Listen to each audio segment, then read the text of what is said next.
Hi friends, ಹೇಗಿದ್ರೆ ಚೆನ್ನಾಗಿರೋ ನೋಡಿ. ಕರಿ ಉಮ್ಮತ್ತಿ ಗಿಡ ನೋಡಿ, ಹೂವು ನೋಡಿ ಇದೆ. ಕಾಯಿಲೆ ನೋಡಿ ಅದರಲ್ಲಿ ಕಾಣಿಸ್ತೈತೆ, ಕಾಯಿಲೆಲ್ಲ ಕಾಣಿಸ್ತೈತೆ. ಇದರಲ್ಲಿ ಕರಿ ಉಮ್ಮತ್ತಿ ಗಿಡ ಹೆಂಗಿರ್ತದೆ ಅಂತ ತೋರಿಸ್ತಾ ಇದ್ದೀನಿ ನೋಡ್ರಿ.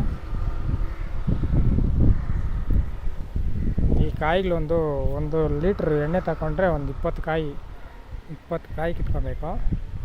20 ಕಾಯಿ ಕಿತ್ಕೊಂಡ್ರೆ 1 ಲೀಟ್ರ್ ಎಣ್ಣೆಗೆ ಬೆಳ್ಳುಳ್ಳಿ ಅದೆಲ್ಲ ನಾನು ಲೈವಲ್ಲಿ ತೋರಿಸ್ತೀನಿ ನೋಡಿ. ಗಿಡ ಹೆಂಗಿರ್ಬೇಕಂತ ತೋರಿಸ್ತೀನಿ. ಕರಿ ಉಮ್ಮತ್ತಿ ಗಿಡ ಅಂದರೆ ನೋಡಿದೆ, ಕರಿ ಉಮ್ಮತ್ತಿ ಗಿಡ ಹೆಂಗಿರ್ತದೆ ಅಂತ ಗೊತ್ತಾಗ್ತದಲ್ಲ.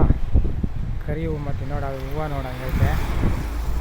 ಕಾಯಿಗಳು ನೋಡಿ, ಅಲ್ಲಿ ಕಾಯಿಗಳು ಕಾಣಿಸ್ತೈತೆ. ಫೀವರು ಉಮ್ಮತ್ತಿ ಗಿಡ ಅಂದರೆ ನೋಡಿದ್ದು ಕರಿ ಉಮ್ಮತ್ತಿ.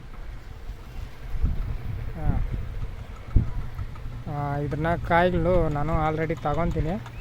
ಒಂದು 20 ಕಾಯಿ ತಗೊಂಡು ನಿಮಗೆ ಎಣ್ಣೆ ಯಾವ ಥರ ಮಾಡೋದಂತ ಹಳೆ ನೋವುಗಳಿಗೆಲ್ಲ ತೋರಿಸ್ಕೊಡ್ತೀನಿ.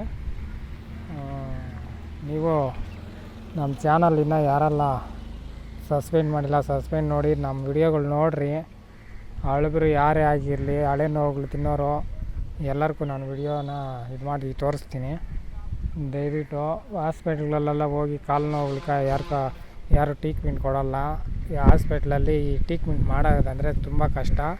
ಹಾಸ್ಪಿಟ್ಲಿಗೆ ಹೋದರೂ ಕೂಡ ಇಂಥ ಗಿಡದಲ್ಲಿ ಪವರ್ ಮದ್ದು ಯಾರು ನಿಮ್ಗೆ ಕೊಡೋದು ಇಲ್ಲ. ನಾನು ಆಲ್ರೆಡಿ ಇವಾಗ ಟ್ರೈ ಮಾಡ್ತೀನಿ ನೋಡಿ. ಹಂಗೆ ನೆಕ್ಸ್ಟ್ ವೀಡಿಯೋನಲ್ಲಿ ಹಂಗೆ ಕೊಡ್ತೀನಿ. ಅದನ್ನು ಯಾವ ಥರ ಮಾಡಬೇಕು ಅನ್ನೋದನ್ನೆಲ್ಲ ಡೀಟೇಲ್ ತಿಳಿಸ್ಕೊಡ್ತೀನಿ ನೋಡಿ ಫ್ರೆಂಡ್ಸ್.